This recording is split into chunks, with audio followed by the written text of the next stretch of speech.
take the opportunity. You're not distracted by your ads, which is the problem most people have when they start running ads and traffic, is they get distracted by it and stop building other parts of their business. Well, you don't have that, so keep building other parts of your business. High ticket dropshipping is a game of numbers in some respects, and you need to put as many tests out into the water as you can, which means you need as many brands as you can in your niche, and as many suppliers as you can in your niche on your website to see which ones are going to be the ones that work, which ones are not going to be the ones that work.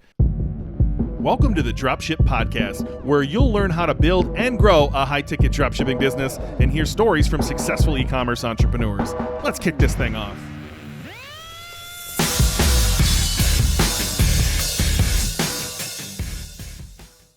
Hey, welcome to the Dropship Podcast. And today I want to dive right into Google Merchant Center suspensions. I feel like at this point, John, it is a rite of passage.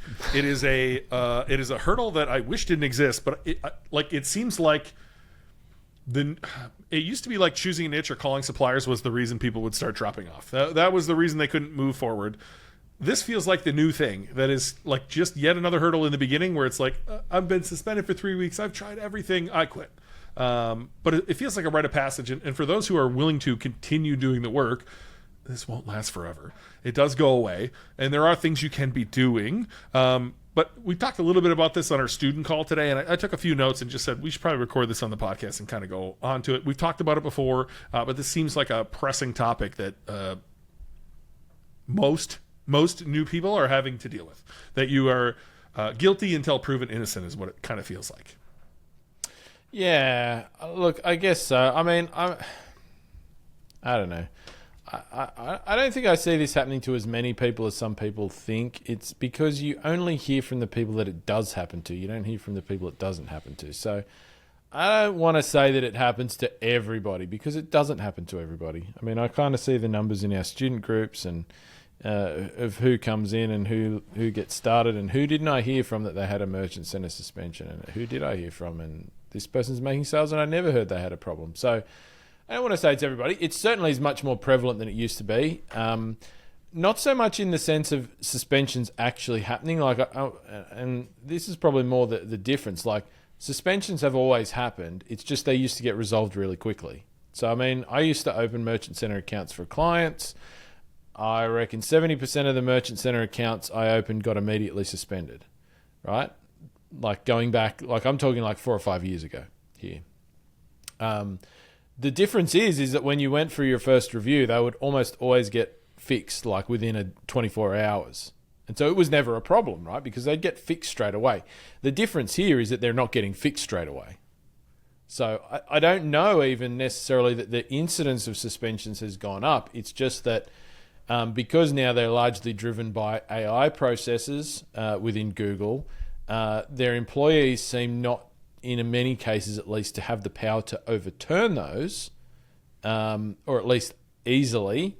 The suspensions now take time to get fixed, and so they're much more noticeable because people aren't able to run Google shopping ads in many cases, obviously, while you can't access Merchant Center. And so, we hear about it more because people want to get their business started.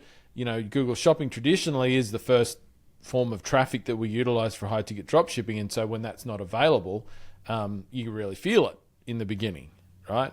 And I think that's why we hear about this a lot more now. Is that's the bit that's changed. It's not so much that suspensions happen; it's just that the length of time it takes to get them overturned has changed. But I want to be clear: they all get fixed, right? I don't know anybody who's never had their Merchant Center suspension fixed. For some people, it does take a bit of time, and that really sucks. I want to sympathize here. It really does. It sucks. It's frustrating. It's annoying, particularly when you're not, in many cases, you haven't done anything particularly wrong. You haven't got anything particularly wrong. It really sucks. It's frustrating. But if you're listening in and you'd like to take the first steps towards building your own high-ticket dropshipping business, head to dropshipbreakthru.com/go, where we've got a free training waiting for you that's going to walk you through the first steps you need to take to start your own high-ticket dropshipping business. And I'm going to walk you through an actual example of what one of these businesses looks like. It will get fixed, and I think what you do next will really influence whether it gets fixed. So, I mean, I think there's two things here. I think you've probably got a story to share here about actually making sure you've done the work to get everything right, and how that's not always the case. But and I'll let you go into that in a second. But I think for me, when we look at the people in our membership that we hear from who have had their merchant center suspensions fixed and overturned, the one thing that stands out, which I don't think everybody is doing, is the people who get it overturned, they're just very relentless with contacting Google.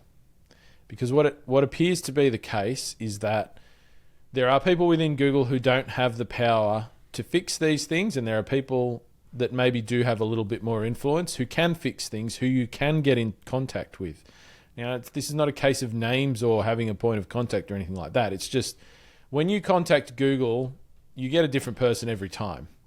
And so the people who are getting their things overturned are, just taking advantage of a numbers game, right? They're contacting Google every day via whatever means they can find possible, and they're asking for help. And eventually, at some point, they're getting the right person helping them, and that's getting it fixed.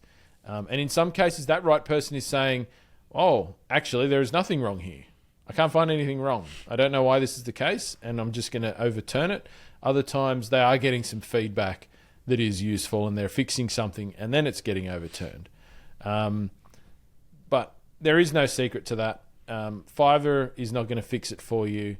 The agencies that will charge you $3,000 to get it fixed, I've heard from plenty of people who have tried that avenue as well, and it's about a 50-50 prospect, which means those agencies don't have a secret in at Google either. They're also playing a numbers game, and sometimes they fix it, sometimes they don't. And that's a bit of a way to waste $3,000 if you ask me. But so that's what I would say. You've got to play the numbers game. Just if you're suspended and you're just sitting there not doing anything for like a week or two at a time, waiting for your next review to come up, that's the wrong thing. Don't wait for the next review. Don't hit a button in Merchant Center. Like, actually go and contact Google. Get on their chat line. Sometimes you can find a phone number. Call the phone number if you can find a phone number. Like, just do everything every day. Spend 5 minutes sending a message in. I think because that's going to help you if you can do that consistently until it gets fixed. Well, you said that on the call, and that's definitely what we see in our community, right? Is the people who are relentless end up getting someone to look at their site. And it's not just the AI. If the AI is going to come back and look great, we've done a podcast in the past. I'm actually struggling to find the number. It wasn't that long ago where we did hey, go look at these things. You walked through a whole bunch of stuff when we talked about this. But I saw a new one today. We had a student reach out and was just like, hey, I'm suspended. I'm at my wit's end. What do I do? And I said, I'll come look at your site. And I looked at it, and I was a little shocked at how obvious some of the things were that they were overlooking. They had, a section on their homepage with a button on it where the button said button. That seemed pretty obvious to maybe change that. I went to their privacy policy and just kind of scrolled through, looked at the bottom. The email was spelled wrong at the bottom. Do I think those were major factors? No, but I certainly would, at least go through my site with a fine-tooth comb. The other thing I noticed is when Google's robots come to your site, they don't do anything like impressive. I don't know if you've ever noticed them on Clarity, John, before, or back in the day it was Lucky Orange we used them. And so I just did what I would see them do, was just like click your menus. And so I clicked their menus, the person who reached out, and every single one of them went to a blank page. And I was like, oh, that's 100% what the AI is doing. They're coming to your site, they're clicking the first links they can see in your menu bar, they're going to a blank page, and they're going, oh, this sucks. Then I clicked some of the collection pages they did build out, which were brand collection pages, we build a lot of those here in High Tech and Dropshipping. And they had a paragraph on top of each one. And in that paragraph, it said, the brand, blah, blah, blah, blah, blah. And then from that point on, they spoke as if they were the brand. So our brand is going to do this. Our product is going to help you, blah. And the fact of the matter is, you're not that brand. And so you have to speak about them as a retailer, not as our brand. And often people just go to a brand site and copy some text out of their About Us page, and they throw it onto their collection page, and it's going to read like that. It's going to say our, it's going to say mine. Your products are often going to say that too. And again, do I think this is the thing standing out to Google's robot? Maybe, maybe not. But it stood out to me as pretty obvious of if they're saying you're misrepresenting your products, you 100% are. You're acting as if you are the brand when you are not the brand. You are a retailer of the brand. And so there were some obvious things to me that stood out. And so this isn't the first time. I've had multiple people reach out and say, I'm suspended, I don't know what to do. And then I'll go look at their site and there's, 1, 2, 5, 10 things where it's like, hey, why don't you just fix this? At least before asking for another review. But I do think your point stands of like, just go call every day. Call, email, text, send a stern letter of like, this is, undue burden on small business. We are doing absolutely zero wrong over here. We've provided everything you've asked for at this point. We feel this is untenable. Like, have ChatGPT help you write a stern letter. You're likely going to get past the robot reply. You're going to get to a human. And that's the whole goal here. If we can just get to a human, they're going to look at your site. They're going to realize you're legit, and they're going to move on, or they're going to give you real feedback on some of the things that you could change. Yeah, absolutely. And to me, look, once again, we don't have any special insight into how Google's AI works from the sound of feedback we get. Nobody at Google does either, which is kind of a little bit mind-boggling. But the small things are exactly the things that I would imagine a robot is going to pick up on, rather than big things, right? Like these are the things like a button that's not quite right. An empty thing here, an empty thing there. Under the old review process, which was more manual, I think those are things that humans wouldn't pick up, right? Because human at Google probably just goes a quick flick through your page and, this looks pretty good. I'm going to approve it, right? Whereas a robot, an AI robot's going to go through everything letter by letter, line by line, and it will be able to pick up any potential anomalies or things that don't match much more easily than a human can, right? So I think, probably this is another one of those things that has changed is the nature of the things that might cause a suspension now are probably more nitpicky and smaller things rather than really, in some cases it is big things like, people having different phone numbers, different addresses. I still see that happening. But I think some of the things are quite small. So to Ben's point, like really going through your site with a fine-tooth comb, because it can just be one small thing, one placeholder image somewhere, one link in a description that you copied from a supplier's site that goes to a 404 error page. I've seen that a lot of times. Even just linking off your product pages to another website. Like I see people, they link to some sort of thing that's on their supplier's site, like a product comparison tool or something like that. You can't link out of your product pages. Google doesn't like that, for example. And sometimes you can get those links in inadvertently because you cut and pasted something. So you really just have to go through it page by page. And that's not to say that if you're suspended, this is your problem. But like Ben said, sometimes it is. And you have to be certain of that. But more importantly, the point of this podcast was to tell you to keep working, right? So like on the call today, we mentioned run Bing ads.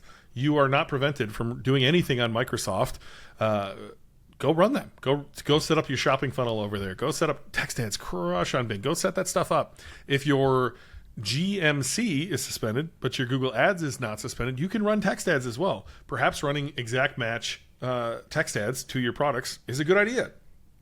Certainly something I'd be willing to test. If it was me, I would just go hard on SEO personally. What is in the course is unbelievable. I made it myself. I'm pretty proud of it. And go get your products right. Go get your collections right. And from that point, you can literally rank anything. Once that's done, Google's going to love you. They're going to know what your site's about. They're going to know who you're serving and that you're doing a great job of serving that person. And then when you go to answer the public, and you type in your product type and then start answering some of those questions on there, you're going to start ranking for those. More importantly, go look at the vendors you have, ask them what their best sellers are. You should be seeing this in your keyword research already. Go put those into Google and type the name of the product and then versus and hit space in Google and just watch what populates for you. There should be product versus product, brand versus brand, product type versus product type, easy keywords that you can get to as a beginner by simply getting your products and your collections right and then start running some of this stuff, supporting the products that you have. And I promise you, you're going to rank one of these, unless you're in a very competitive niche, you're going to start ranking one of these. You're going to get traffic, which is going to make you addicted to keep moving forward. And hopefully at that time, the floodgates open on Google and you can start running Google traffic as well. And now you have this supporting content to move forward with. The other thing you mentioned on the call today, John, was ad brands. You've yelled about this on different podcasts. You've yelled at me about this privately as well. I kind of want to let you just kind of go on about that because it seems like the most obvious thing to do. People will sit there and kind of twiddle their thumbs and say, what should I do? when Google Merchant Center is suspended, but adding brands seems like the most obvious thing to do. Yeah. Like, I think if you're, if you've got a bit of a pause in being able to generate traffic, I mean, you still have a business. Your business is still there. To me, like, I know people get disappointed, and sometimes when you get disappointed by an outcome or a challenge, your result is to pull back and to stop doing anything and to kind of like, it doesn't work, blah, blah, blah. Like, I mean, not being able to run ads doesn't mean anything doesn't work in a business. So take the opportunity. You're not distracted by your ads, which is the problem most people have when they start running ads and traffic, is they get distracted by it and stop building other parts of their business. Well, you don't have that, so keep building other parts of your business, right? Like, add more brand. You need, high ticket dropshipping is a game of numbers in some respects, and you need to put, as many tests out into the water as you can, which means you need as many brands as you can in your niche, and as many suppliers as you can in your niche on your website to see which ones are going to be the ones that work, which ones are not going to be the ones that work. And so if you've got a pause in between when you can start running traffic, like, spend that just getting more and more and more brands on your site, upload their products, optimize their products properly, do the SEO on those product pages properly, so that when you can run ads, you're in an even stronger position than you would have been when you just had one or two brands on board and you were going to start running ads, right? Because you're going to have to do that work anyway. Even if you could start running ads, you should have still been calling suppliers and putting more products on your site and doing all of that sort of thing. So not being able to run ads shouldn't mean that you can't keep doing the other work in your business, because it is going to get fixed at some point, the Google shopping situation. And if you keep working on your business, when you can hit that, you're probably actually going to be in a position where you can be more profitable on it from the start than you would have been if you were able to run ads right in the beginning and your business wasn't as built out. Right, so it's an opportunity for you to focus in on some things that you probably wouldn't have focused on if you could run traffic. So that when you can run paid traffic on the Google shopping thing, and I'm here to say there's so many other ways you can do paid traffic. Like, there's many other pay-per-click platforms out there that if you really want to send traffic to your website, you can.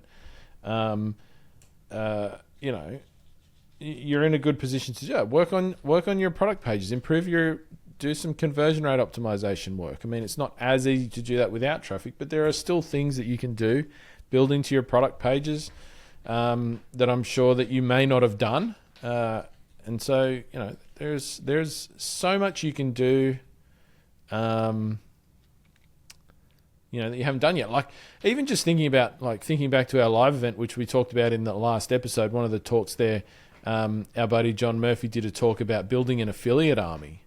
Right? Like, there's nothing to stop you. You've got a business, you've got products. Like, why can't you reach out to people who do have traffic and say, hey, if you recommend my products, I'm going to give you a 10% commission?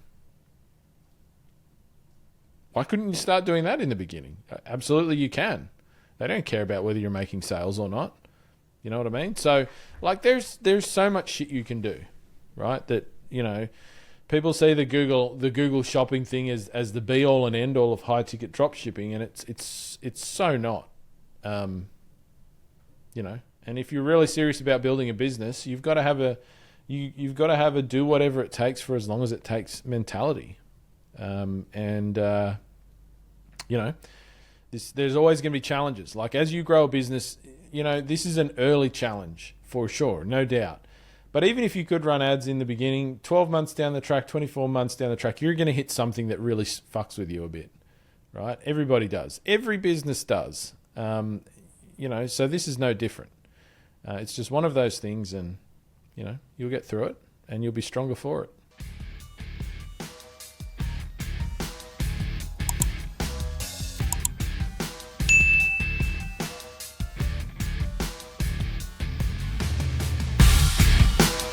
Thanks for listening to the Dropship Podcast. You can find all the show notes for this episode at dropshippodcast.com.